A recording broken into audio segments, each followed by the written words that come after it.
जो यहां किसी की चुगली करता है उसकी जिब्या तेज छुरे से बार बार ऐसे ऐसे चीरी जाती है, फिर पूरी हो जाती है, फिर चीरी जाती है।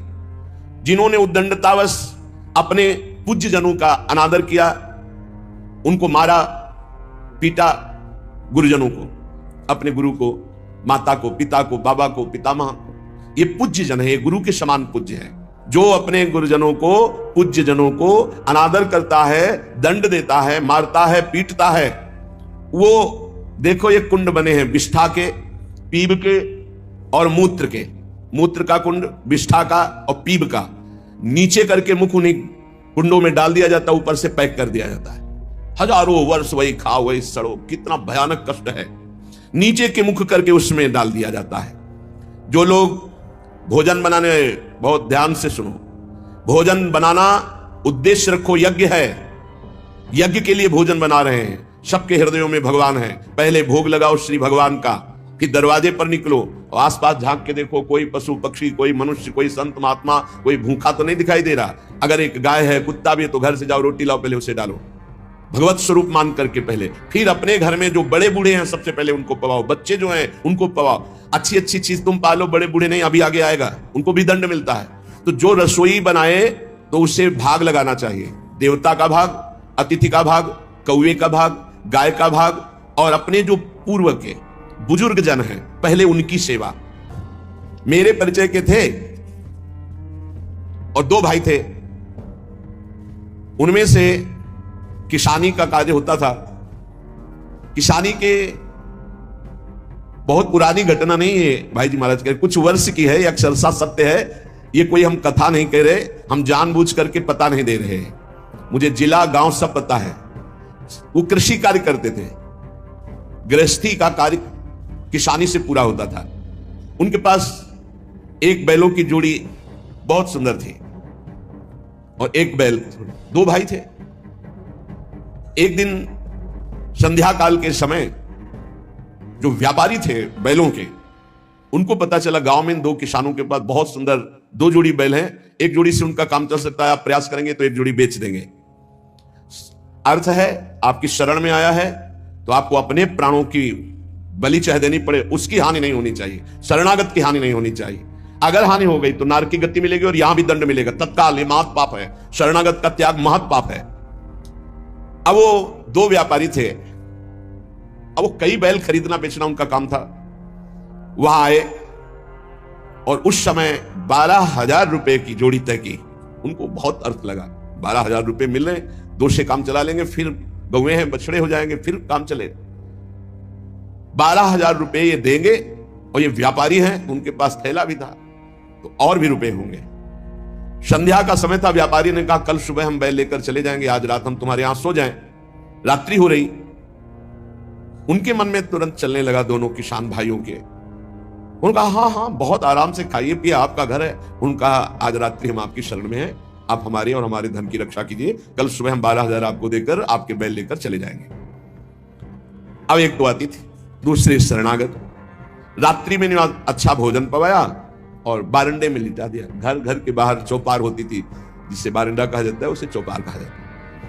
वो 8-9 बजे शयन कर गए।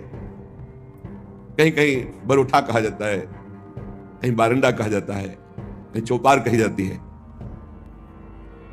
अब दोनों ने अपनी पत्नी से विचार किया कि अगर इन दोनों को मार दिया जाए तो बैल भी नहीं जाएंगे, 12,000 तो मिलेंगे भी, और भी व्यापारी है, पैसा इसके पास है, बहुत आनंद है। ये भाव बिल्कुल नाशकारी, क्योंकि शरण में है तुम्हारी, और अतिथि है बिल्कुल। ये तो मतलब लोक परलोक तत्काल नष्ट कर देता है, तत्काल। इसे महत् पापों में कहते हैं, और महत् पाप तत्काल प्रभाव दिखाता है, तत्काल। वो ऐसा नहीं कि नरक जाओगे वो बाद की बात, तत्काल तुम्हें दंड देगा। ये महत् पाप तत्काल दंड देता है।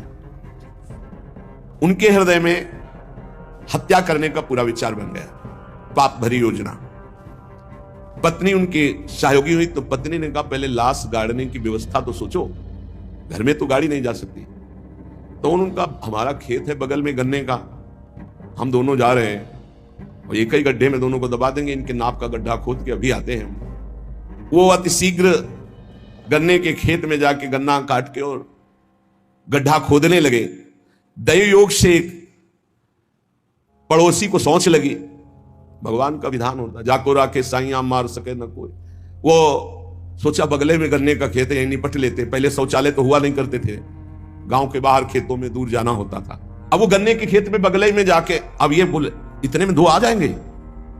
उसको लगा ये रात्रि में क्या प्लान बना रहे हैं। नजदीक गए, बोले देखो एक को नीचे कर देंगे, एक को ऊपर कर देंगे। बोले कहीं पाप तो नहीं हो रहा। बोले 20,000 रुपया उसके पास है, तुम पाप की सोच रहे हो। वो जो सोच गया था उसकी सोच तो हो गई। उसने सोचा कोई घटना हो रही, तो उनका दोनों को मार करके इसी में गाड़ देंगे, 2 गड्ढे खोदने की जरूरत नहीं है। 2 हैं और देखो कोई जानेगा नहीं, बरूठे में ही तो पड़े हैं और सो गए होंगे। फौरन उसने जल से पवित्र हुआ, भागा उनके घर में गए, पड़ोसी था वहां, दोनों को जगाया, वो कहा अभी चलो हमारे साथ, कहां तुम्हारा पैसा ले लो।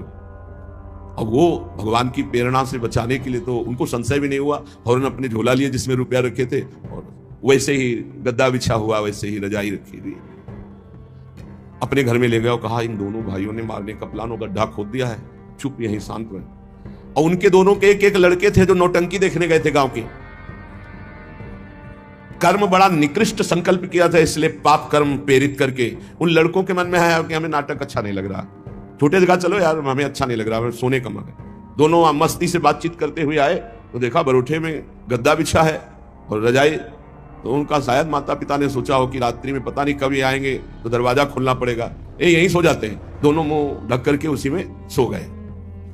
अब वो दोनों, भगवान का विधान बड़ा विचित्र होता है, दोनों गड्ढा खोद करके आए, अपनी पत्नी से कहा काम हो गया, गड़ासा निकाल। बोले तुम पैर पकड़, भाई से कहा तू खोपड़ी पकड़।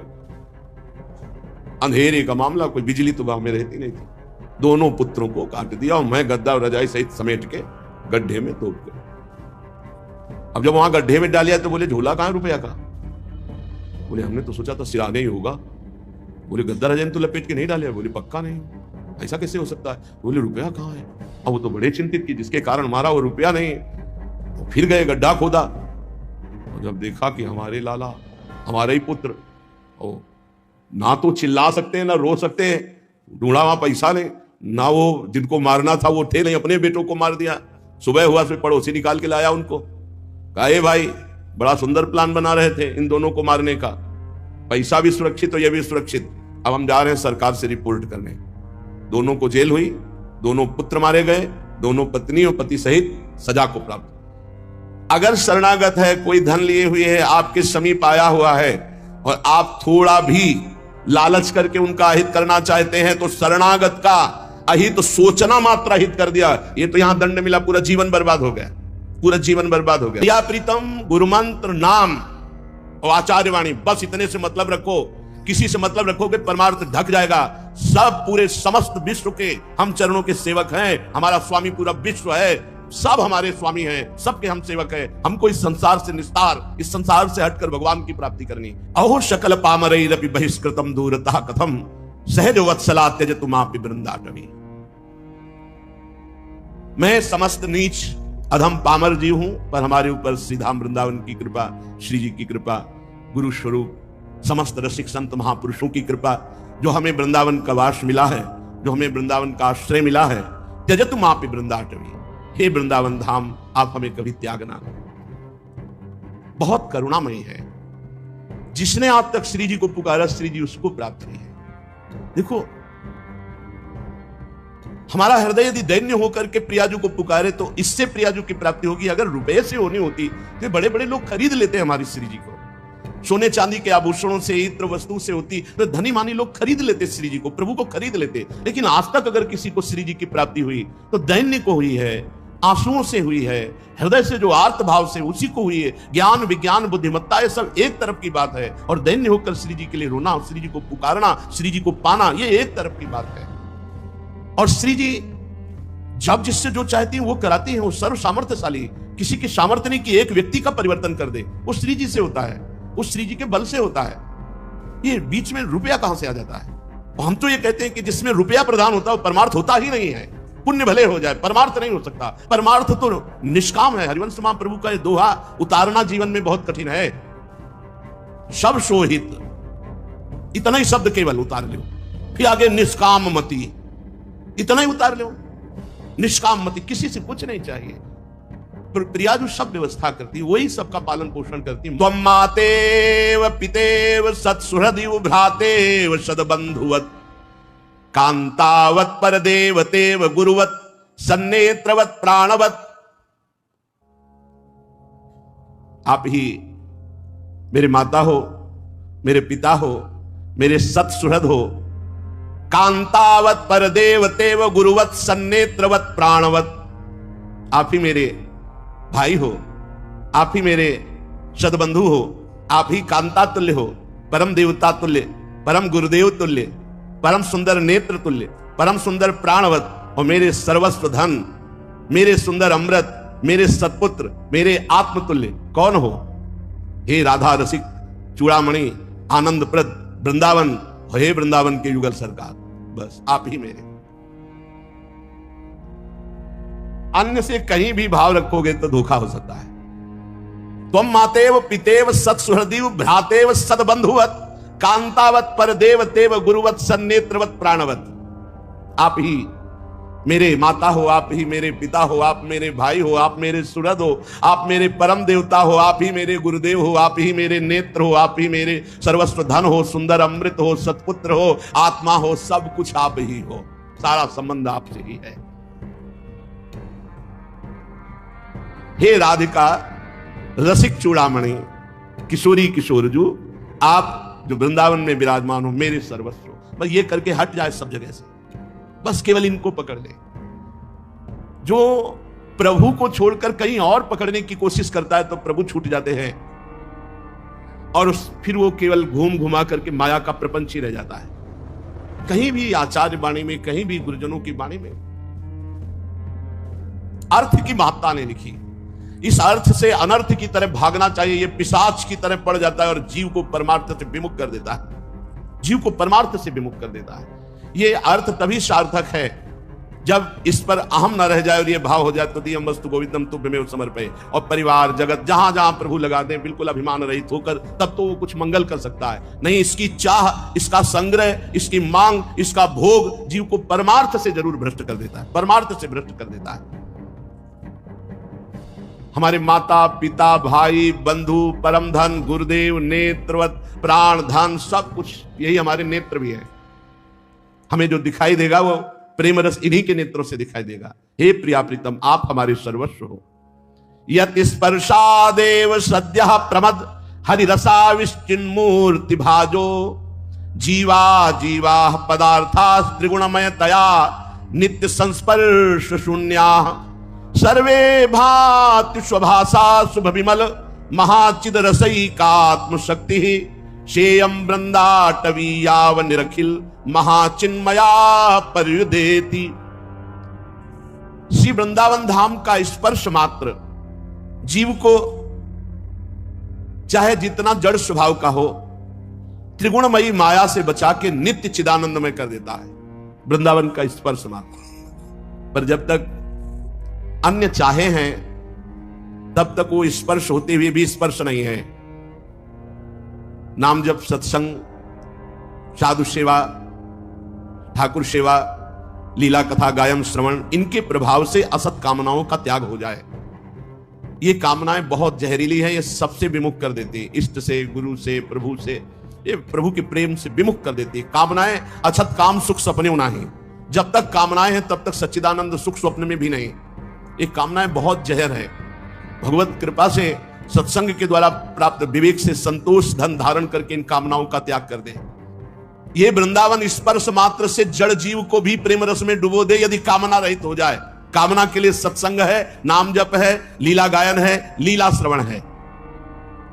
जब त्रिगुणमयी माया का पर्दा हृदय से हटता है तो हरिरस का आवेश प्रकट होता है, भगवत रस प्रकट होता है। जब भगवत रस प्रकट होता है तो चिन्मय भावदेह प्रकट होता है। उस चिन्मय भावदेह से ही दिव्य वृंदावन का अनुभव होता है। अगर अंदर के प्रश्नों का उत्तर ना हो तो समाधान कैसे? बिना समाधान के चित्त लक्ष्य पर कैसे लग सकता है? वही श्री जी स्वीकार करती, वही श्री जी गुरु जी है, वही श्री जी इष्ट है, वही श्री। जहां श्री जी से विलग की बात आवे तहां अपने को बचा लेना चाहिए। श्री जी के सिवा हमारे जीवन का कोई लक्ष्य नहीं तो ये माया प्रपंच बहुत तरह से बाधित करता है। जब तक लक्ष्य रुपया रहेगा तब तक गुरु शिष्य में पिता पुत्र में, भाई भाई में, कोई भी संबंध हो, सब में ये माया प्रपंच व्याप्त हो जाएगा। जिसने क्रोध दिलाया, अपराध किया, निंदा की, उसके प्रति क्षमा करना। ये क्षमा वशीकरण है। किसका? भगवान का। आप भगवान को वशीकरण कर लेंगे अगर क्षमा किया। देखो कैलाशपति बोल पड़े, उमा संत कहे यही बड़ाई, मंद करत जो करे। रावण ने लात मारी, विभीषण हाथ जोड़कर कह रहे, तुम पितु सरे से भले ही मुझे मारा, राम भजे हितना। ये देखो संत है, ये साधुता है। भगवान प्रसन्न हो जाते क्षमावान के ऊपर। मानो वो क्षमा वशीकरण से भगवान को अधीन कर लेता है। ये क्षमा आपके लिए तो बहुत मंगलमय होगी, लेकिन जो सामने वाला उपद्रव कर रहा है उसके लिए उमा क्षमा साप होते भारी। आपको ऐसा सोचना नहीं, तभी क्षमा टिकेगी, पर इसका फल होगा। कोई कह दे कि अगर उसको दंड नहीं देंगे तो मनमानी आचरण करता रहेगा, नहीं, आपका क्षमा उसको दंड दे देगा। उमा क्षमा साप होते भारी, अपने कर्म जाए अपकारी। वो अपकार करने वाला तो अपने कर्म से ही नष्ट हो जाएगा। तुमने जो क्षमा की वो सांप से भी बढ़कर उसको दंड देगी, पर तुम्हारा मंगल हो जाएगा। क्षमा से सब कुछ सिद्ध हो सकता है। क्षमया किम न साध्यते, तुम जो चाहो क्षमा से प्राप्त कर सकते हो। जब आप क्षमा नहीं करते तब आपका पुण्य भजन क्षीण होने लगता है, क्योंकि जो सोचोगे इसको दंड होना चाहिए, अगर वो दंड मिला तो आपकी पूंजी से जा रहा है ना वो, और क्षमा कर दिया तो पूंजी सुरक्षित और भाव भगवान को वश में करने वाला बन जाएगा। आप किसी को क्षमा करके देखिए, पर आप किसी और को क्षमा नहीं कर सकते, अपने को क्षमा कर सकते हैं। आप देख लो क्या दंड दिया आज तक आपने अपने को, कितने अपराध किए, कितनी गलतियां कर रहे हो, अपने को क्षमा कर रहे हो, और सामने वाले को उसकी छोटी सी गलती पर हाय हाय मचा दोगे। और आप यदि कहते हो कि क्षमा नहीं करना चाहिए, वो बढ़ जाएगा, तो धन्यवाद, आइए लौट के आप अपने ऊपर और दीजिए आप अपने को दंड।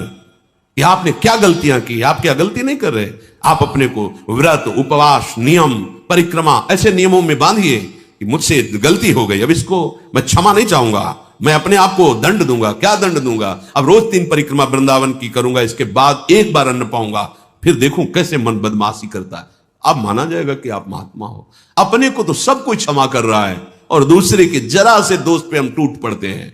नहीं, महात्मा वही है जो अपने को क्षमा ना करे, दूसरे पर शासन करने की जो वृत्ति है उसको क्षमा कर दे।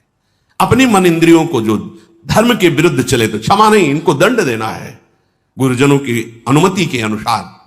इतना जप करते थे, अब इतना जप करने के बाद ही भोजन पाएंगे। 6 घंटे सोते थे, अब 3 घंटे सोएंगे, यह है दंड। ठीक है, ये 2 बार 3 बार पाते, अब 1 बार पाएंगे, अल्पाहार पाएंगे, अब ऐसा साधना में, और ये उसके मन को शासन मिले। अब आप जो आपकी अध्यात्म गति बढ़ती, पर हम अपने को तो क्षमा करते चले जा रहे हैं, और दूसरे के लिए क्षमा शब्द आने पर तर्क रख देते हैं कि फिर तो बहुत बढ़ जाएगा। ये लौट के आप भी तो सोचो अपने लिए। जिसके हाथ में क्षमा और शांति रूपी तलवार है, तो संपूर्ण संसार उसके साथ दुष्टता करे तो भी उसको रोष या जलन नहीं दे सकता, क्योंकि क्षमा और शांति रूपी तलवार से वो काट देता है। ये विदुर जी साक्षात धर्म बोल रहे हैं। ये समुद्र पर्यंत सारी पृथ्वी में 2 प्रकार के लोग नष्ट हो जाते हैं। एक वो जो गृहस्थ होकर अकर्मण्य हो जाते हैं, कायरता धारण करके कार्यों में, कर्तव्य कर्मों में प्रवृत्त नहीं होते। फिर क्या होगा? फिर अकर्तव्य कर्मों को करोगे। इसीलिए इस साधना से, महापुरुषों के वचनों से, कि वो ऊंचाई नहीं प्राप्त होती, पर साधना से असाधन छूट जाता है। असाधन छूटते ही आपका हृदय ऊंचाई की तरफ चलने लगता है।